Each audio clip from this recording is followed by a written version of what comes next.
transportaba en avión a Ojinaga. Los expertos creen ahora que el rol de Carrillo en la frontera era doble: coordinar los cargamentos colombianos de su tío y aprender de uno de los contrabandistas más experimentados de México.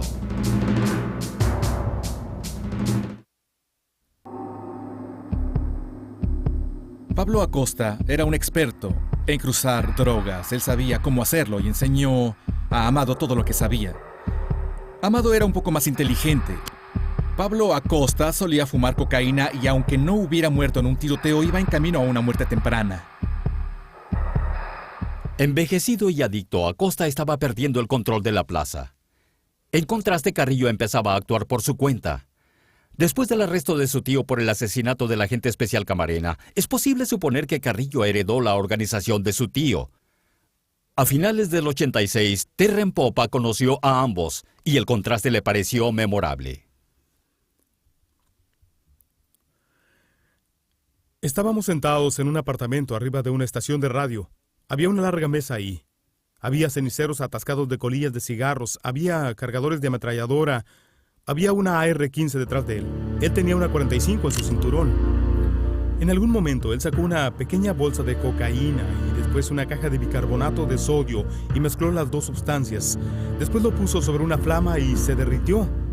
Sacó burbujas y se fusionó. Y por el resto de la noche, él estuvo partiendo esa cosa hasta hacerla polvo y haciendo paquetes de cigarrillos para fumar, que guardaba en su bolsillo o fumando esa cosa.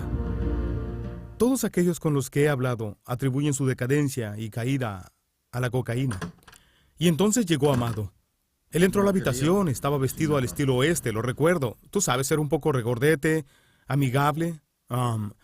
Yo diría que demasiado amigable. Había algo que realmente sobresalía y era una especie de destello en sus ojos. Y creo que él sabía que el hecho de que Pablo estuviera hablando con un reportero estadounidense significaba su perdición. Creo que Amado lo sabía.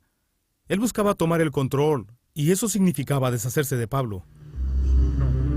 Nunca sabremos si Carrillo desafió directamente la autoridad de Acosta, pero en 1986 los dos hombres discutieron acaloradamente en un restaurante en Ojinaga. La organización de Pablo y Amado incluía un rancho no muy lejos del pueblo, tal vez a unos 30 kilómetros, donde había un tanque de almacenamiento subterráneo. Era un viejo tanque de gasolina junto a una pista.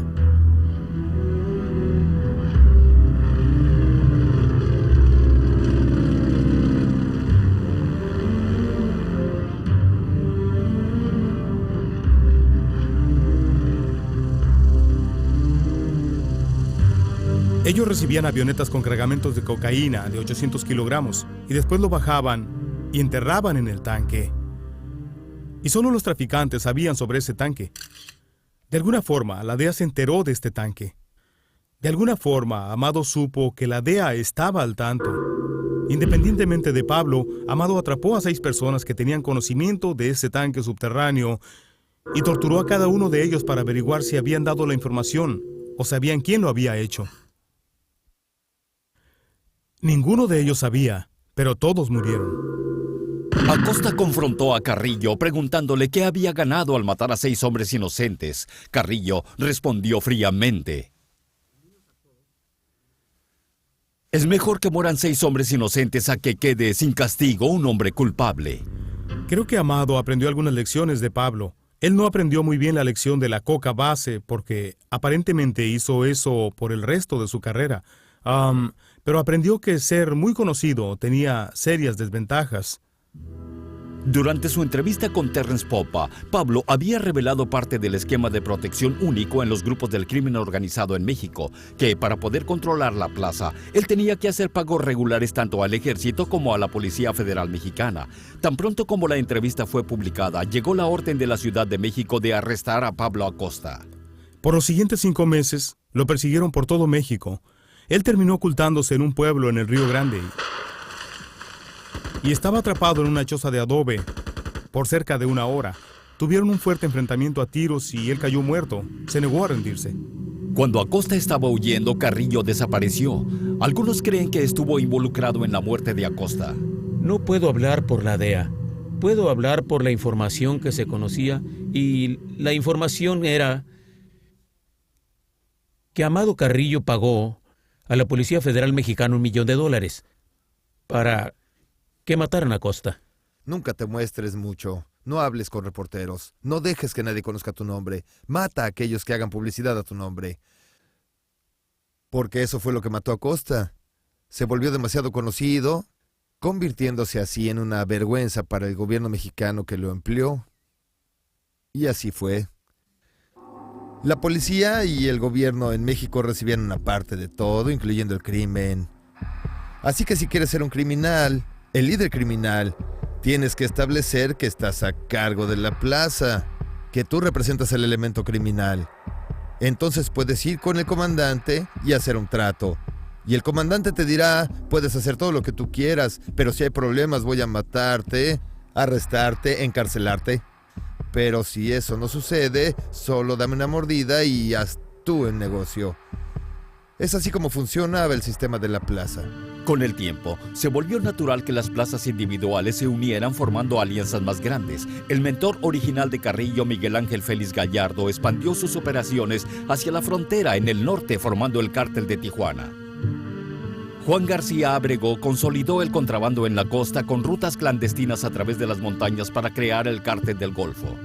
El Cártel de Juárez estaba bajo el control de Rafael Aguilar Guajardo, un antiguo comandante de la DFS, el alma mater de Carrillo. Fue desde Juárez que Carrillo continuó con sus cargamentos aéreos desde Colombia, unos días después del funeral de Pablo Acosta. Bueno, pues... El antiguo rol de Aguilar como agente secreto federal le dio un acceso único a las operaciones de los traficantes en toda la región, información que utilizaba para hacer crecer la influencia de su cártel. Se cree que Aguilar tenía un trato con el cártel de Cali de Colombia para mover cocaína antes de que Carrillo llegara a Juárez.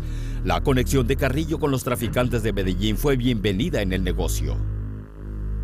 Después, en agosto de 1989, Carrillo fue arrestado en Guadalajara, acusado de traficar con los colombianos. El ejército confiscó 6 de sus aviones, 4 de ellos jets. Fue liberado meses después.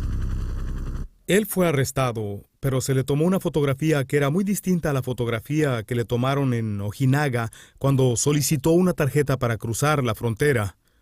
La única forma que se me ocurre en que una persona puede alterar radicalmente su apariencia es por medio de la cirugía plástica. Carrillo estaba en prisión cuando las autoridades descubrieron las 21 toneladas de cocaína en Silmar, California. Es probable que el joven capo de la droga hubiera ayudado a transportar los narcóticos al norte de México. Yo estaba a cargo de la oficina en El Paso cuando eso sucedió.